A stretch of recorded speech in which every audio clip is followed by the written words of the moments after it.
लगती हैं। मन में विचार करो कि ठाकुर जी कृपा करें। भक्तमाल जी में एक कथा आती है, एक अंगद नाम के भक्त हुए महाप्रभु जगन्नाथ जी के। क्या नाम था? अंगद।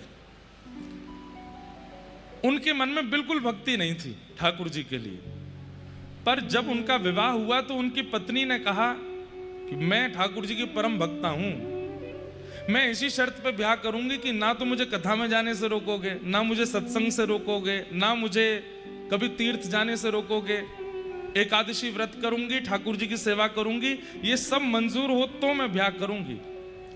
तो अंगद जी ने कहा मुझे सारी शर्तें स्वीकार हैं, लेकिन एक शर्त मेरी भी है। बोले क्या?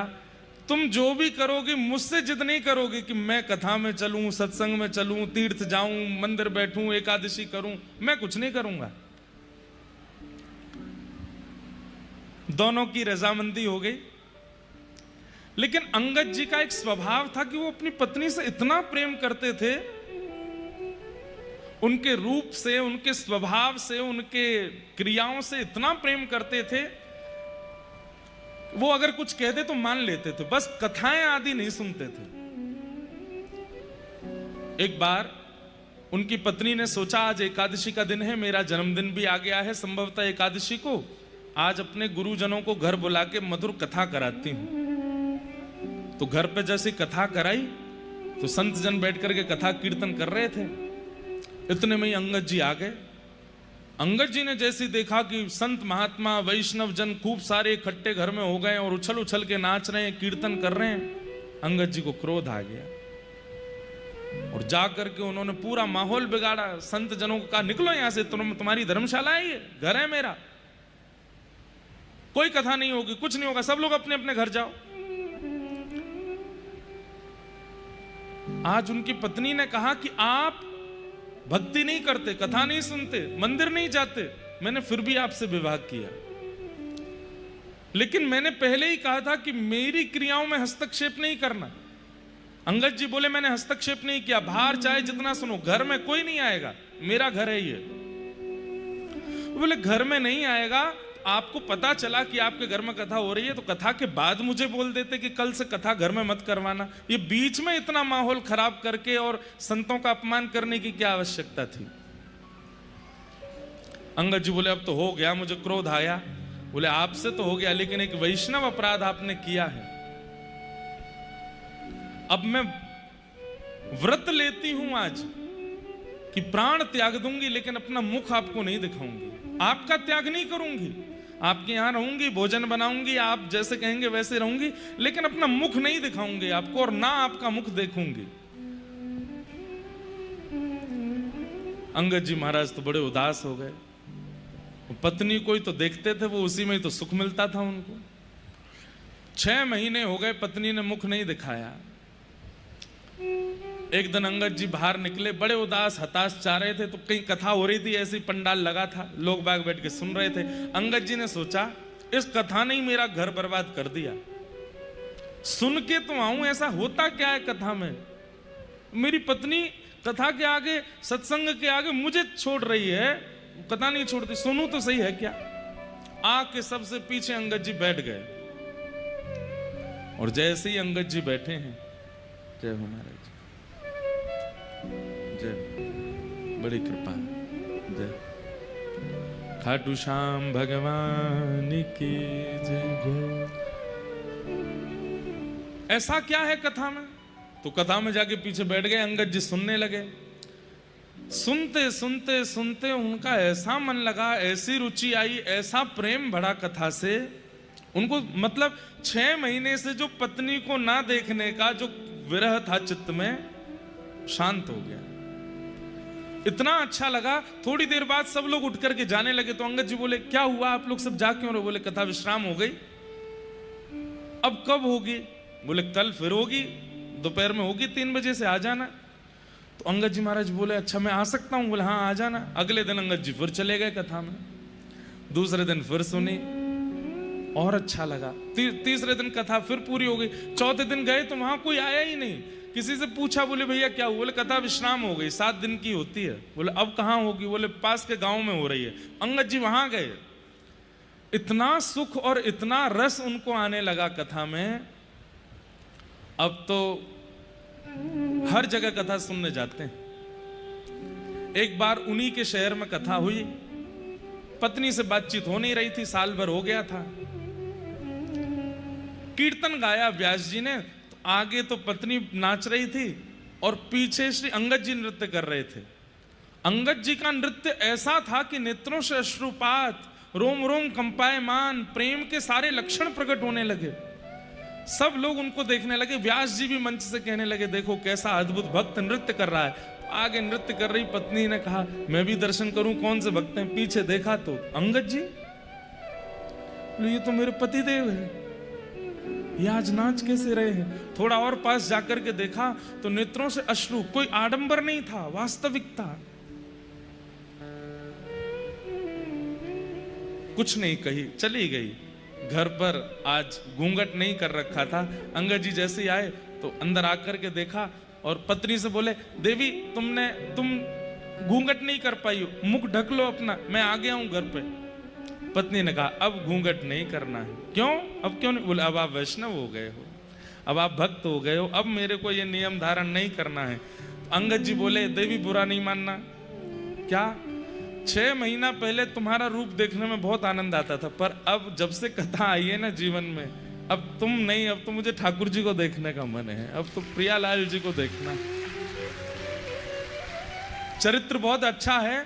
फिर उन्हीं अंगद जी महाराज ने एक बार कहीं से मणि ली और उनके मन में था, मैं पहली बार जगन्नाथपुरी दर्शन करने जाऊंगा, ये मणि महाप्रभु जगन्नाथ जी को अर्पित करूंगा।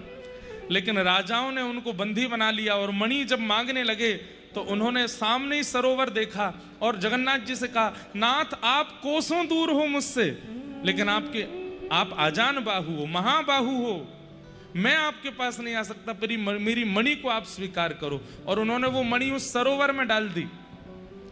राजा ने पूरा सरोवर खलवा दिया, लेकिन मणि नहीं मिली। अंगद जी से पूछा, कहां मणि है बता दे। बोले कि जिनके लिए थी उनके पास गई। बोले, अच्छा जगन्नाथपुरी में? बोले, हाँ। चलो लेके चलो इसको बंदी बना के, अगर जगन्नाथ जी के पास मणि नहीं मिली तो तेरा सर धड़ से अलग कर देंगे। हाथों में हथकड़ियां, पैरों में बेड़ियां बांध करके अंगद जी को जब जगन्नाथ मंदिर में लेकर के गए, कपाट खुलते ही देखा तो महाप्रभु जगन्नाथ जी ने उस मणि को अपने मस्तिष्क पर धारण कर रखा था। आज तक महाप्रभु जगन्नाथ जी उस मणि को धारण करते हैं। सोचिए। तो जिन बहन का ये प्रश्न आया कि पति हमारे विमुख हैं, क्या करें? अगर पति धर्म का निर्वहन करते हैं और कथा आदि से इतनी प्रीति नहीं है तो आप इतनी चिंता मत करो। आप भी इनकी पत्नी की तरह कोई नियम ऐसा बना लो कि पति, कुछ मत करना भैया, मैं कहीं पता चली मैं ही फंस गया, कुछ मत करो, ठाकुर जी चाहेंगे तो अपने आप भक्त हो जाएंगे। पता चली चंडीगढ़ में एक घर में विवाद करवा गए महाराज जी। कुछ मत करना, श्री जी से प्रार्थना करो, हे लाडली जी जैसे मुझे आपने स्वीकार किया इनको भी स्वीकार करो। बंधुओं, आप क्या सोचते हैं कि आपका मन होता है इसलिए कथा में आते हो? नहीं। मानव अपनी इच्छा से ना तो कथा सुनता है, ना कीर्तन में जाता है, ना धाम जाता है। श्री जी हमसे पूर्व से ही प्रसन्न हैं, पूर्व जन्म से ही हमारा भजन है, बस किसी कारण से कोई अपराध बना कि हमें पुनर्जन्म लेना पड़ा है। वास्तव में किशोरी जी, श्री जी चाहती हैं, इसीलिए हम कथा में आ रहे हैं। तो जो नहीं आ रहे हैं उनके लिए प्रार्थना करो कि हे श्री जी इनको भी स्वीकार करो, इन पे भी कृपा करो। जिद नहीं कर सकते, क्योंकि जिद करके आप भक्ति का और मजाक बनवा देंगे। इसलिए बस प्रार्थना करो, इसलिए बस प्रार्थना करो।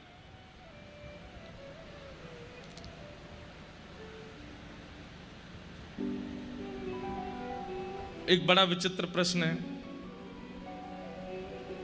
कुछ मांगने नहीं आया हूं, बस एक मन में इच्छा थी आपसे मिलने की और एक प्रश्न था। 7 साल से एक कन्या से प्रेम करते हैं पूरे भाव से, उसका बन के रहा, लेकिन 1 अक्टूबर यानी कल उसने किसी और से रिंग सेरेमनी कर ली है। और हंस क्यों रहे हो? बेचारे का दिल टूटा है, आप हंस रहे हो, मैं भी नहीं हंस रहा हूं। अब मन शांत नहीं है, मेरा क्या करूं? समय नहीं, समझ नहीं आ रहा है, प्लीज आप मार्गदर्शन करो। देखो एक बात, आप ये भैया अगर बैठे हो तो सुनना, हाथ खड़े मत करना नहीं तो और हंसेंगे लोग। हंसे क्यों सब लोग? क्योंकि सबको पता है कि ये वास्तविक प्रेम था ही नहीं, इसीलिए सबको हंसी आई। मजाक पे हंसा जाता है या फिर जो असत्य होता है उस पर हंसी आती है। मेरा ये बोलते ही, और जब मैंने पढ़ा तब मुझे भी हंसी आई। क्यों भाई? जिस पे गुजरती है वो तो रोता है कि मेरे साथ हो रहा है और तुम लोग हंस रहे हो। अरे भाई, जब तुम थोड़ा समझ जाओगे फिर किसी और के साथ होगा, तुम भी हंसोगे। जब हम हंसे क्यों? हम उस व्यक्ति की दुर्बलता पे हंसे। बताओ 7 साल में जो प्रेम था ही नहीं उसको प्रेम मान के रहा, इसलिए हमको हंसी आई। संसार में कोई अपना नहीं है, इस बात को जीवन में धारण जिस दिन कर लेंगे, आपसे ज्यादा सुखी कोई नहीं है उस दिन। केवल गोपाल जी मेरे हैं, केवल श्री जी मेरी हैं। और ये भाग्यशाली बालक है जिसने ये पत्र भेजा है। बहुत अच्छा हुआ कि विवाह नहीं हुआ, उससे पहले ही सच्चाई पता चल गई और ज्यादा आप समीप आ गए होते और आपका विवाह आदि कुछ हो गया होता, फिर कोई बात निकल के फिर कहां जाते बेचारे। इसमें तो आपको प्रार्थना करनी चाहिए, प्रसन्न होना चाहिए। 2-4 दिन तो दुख होगा, पर 2-4 दिन बाद जाना, श्री जी के पास जाकर के प्रणाम करे आना, बार बार बलैया लेके धन्यवाद करे आना कि हे किशोरी जी, बड़ी कृपा आपकी, जो वास्तविक मेरा नहीं था उसको मुझसे दूर कर दिया, अब जो मेरा है उसे मेरे जीवन में भेज देना। और वास्तव में भैया मैं गाता हूं, और मैं नहीं गाता हूं, हमारे पूज्य श्री विनोद बिहारी दास बाबा गाते हैं। मुझे दुनिया से नहीं कोई काम, मुझे दुनिया से नहीं कोई काम, मैं तो जपू राधा राधा नाम, मैं तो राधा राधा नाम। ये बेचारे जो ये भैया जिन्होंने ये भेजा है, आप इस पद को याद कर लीजिए और आज से ही गाना शुरू कर दीजिए। मैं तो जपू राधा राधा नाम, मैं तो जपू राधा राधा नाम, दर्शन करूं सुबह शाम, दर्शन करूं सुबह शाम। ओ मेरे मन में विराजे श्याम दीवानी, मेरे मन में विराजे श्याम दीवानी, ओ मेरे मन में विराजे श्याम दीवानी, मेरे मन में विराजे श्याम दीवानी। ओ जहाँ विराजे राधा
सही समय पर सही व्यक्ति का चेहरा प्रकट करवा देती हैं किशोरी जी, धन्यवाद कहो उनको। अगर ऐसा कोई है जिसने जीवन भर आपका होने का नाटक किया और अंत में आके बता तो दिया कम से कम, हे किशोरी जी बड़ी करुणामयी आपकी कृपा है, आपने मुझे अंधेरे में नहीं रहना दिया, बता दिया कि झूठा कौन है। मेरे मन में ना लागे कोई रंग,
श्री राधा रानी सरकार की।